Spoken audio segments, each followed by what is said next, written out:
एक कदीम जंगल के वस्त में वसवसे वाला गुरु एक मुकद्दस जगह के तौर पर खड़ा है, जहां लगता है कि वक्त कम होता जा रहा है।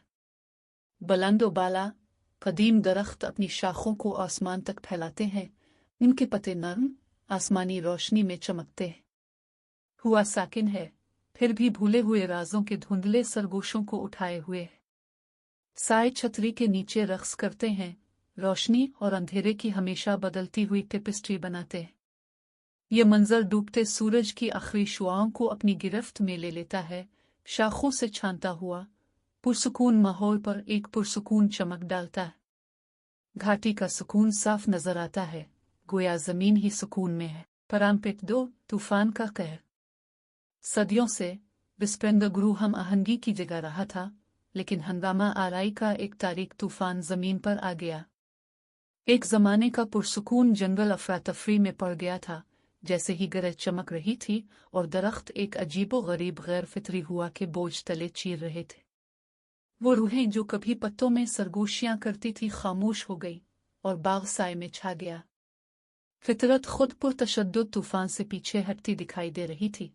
इसके कहर से कदीम हम आहंगी को तबाह करने का खतरा था। फिर भी जंगल के अंदर उम्मीद की एक झलक बाकी थी, एक वदा के अमन एक दिन बहाल होगा। परांपेट 3 बहाली की रोशनी। एक तवील अरसे की लड़ाई के बाद अमन की पहली निशानियां नमूदार होने लगती हैं। एक हल्की रोशनी, एक रोशनी की तरह तूफानी बादलों को तोड़ती है, इस तारीकी को छेदती है जिसने जंगल को कैद कर रखा है। रोशनी कदीम दरख्तों की शाखों से गुजरती है, जंगल के फर्श पर हल्की सी चमक डालती है। पत्ते जो एक बार तूफान के गुस्से से झक जाते और टूटने वाले हो जाते हैं, फड़कने लगते हैं, जो ताज़ा करने वाली गर्मी में ढल जाते हैं।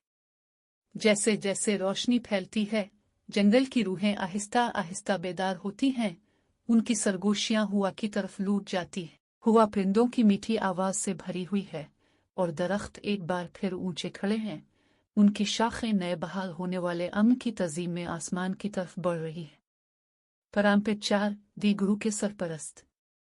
विस्पेंद्र गुरु के बीच में कदीम मखलूक जंगल के मुहाफिज जमीन से उभरते हैं।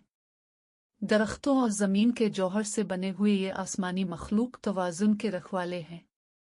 जैसे ही बाग पर